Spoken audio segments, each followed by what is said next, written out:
Well, as we get closer to the November presidential election, economic issues and taxes are getting a lot of play on the stump. So we thought it'd be interesting to compare a key part of the major candidates' tax plans. U.S. Bank investment analyst Jim Russell joining us. Good to have you with us, Jim. Good morning, Brian. All right, so the key question is how the middle class is doing compared to 4 years ago. Understandably, the candidates have differing opinions on this. Right. What do the numbers say?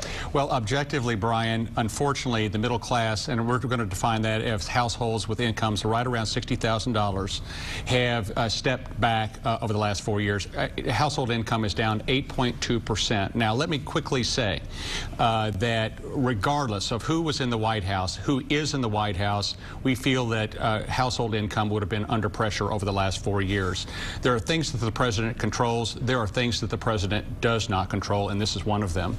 We feel that there has been pressure, global pressure on wages that will continue, and that has, of course, moved household income lower, and, of course, the very sluggish global economic recovery as well has been a negative for household income. So regardless of who's in the White House, Republican or Democrat, we feel that these trends would have been operative. All right, you see the ads on both sides, very different approaches. Right. So let's take a look at the average American Midwest family and how they might fare with each candidate based on what they're saying they'll do. Exactly. Thank you, Brian. What we do is we have some numbers on the screen for our viewers today, and you can see maybe a couple of the comparisons of the tax plans. Of course, we're going to get additional details as we move forward.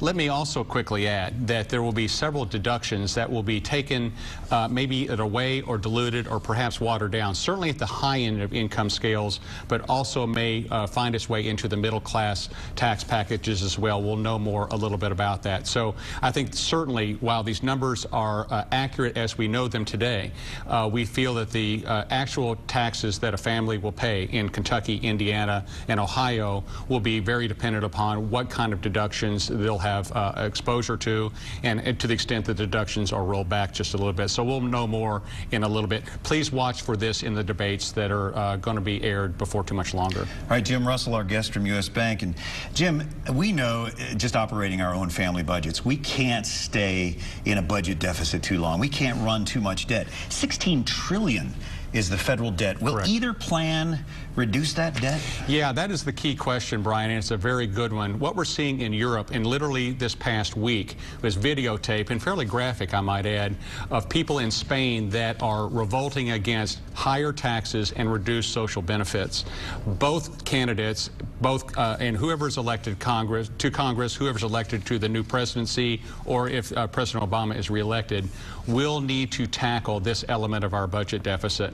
And that is, we have $16 trillion of debt, as you know. 41% of the federal spending is for social programs. That's the combination of Social Security, Medicare, and Medicaid. In aggregate, that is growing at double-digit rates. We simply cannot continue to grow at that rate.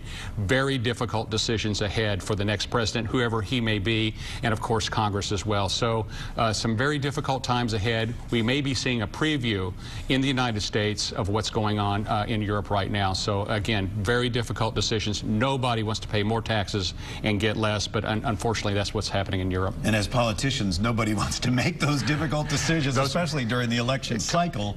But once the election's over, then that has to be addressed. Not popular stuff, and difficult to be reelected under those circumstances. You're right. I'm glad neither you or me are running for president. Understood. Thank you. Thank you, sir. Jim Russell, and we appreciate U.S. Bank.